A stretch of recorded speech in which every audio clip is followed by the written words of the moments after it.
আমি কিভাবে 2 দিনের মধ্যে যাই জিমে বডি বানিয়ে নিলাম, তোমরা দেখতে থাকো পুরো ভিডিওটাতে আমি বলবো। Good morning, welcome to back to new video. তোমরা তো সবাই জানো আমি কেরালাতে এখন কেরালার অবস্থা অনেকটা খারাপ, চারদিকে বন্যা হয়ে গেছে। সবাই তো দেখেছো। আজও তো কাজে যাওয়া হয়নি, তার জন্য রান্না বান্না করে খেতে লেগে গেছি।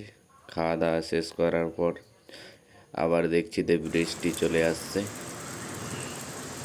ঘুম থেকে ওঠার পর আবার হেঁটে হেঁটে চলে যাচ্ছি মার্কেটের দিকে।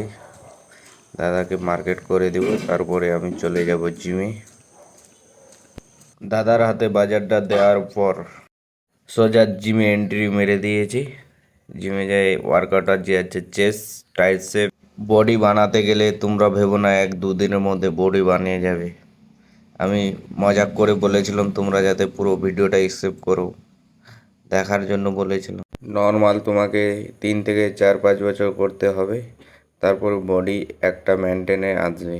খাওয়া দাওয়া ডায়েট ফাইট সব ঠিক রাখতে হবে, তারপরে হবে। এখান থেকে ভিডিওটা শেষ করলাম, ভালো লাগে ভিডিওটাকে শেয়ার করে দিও।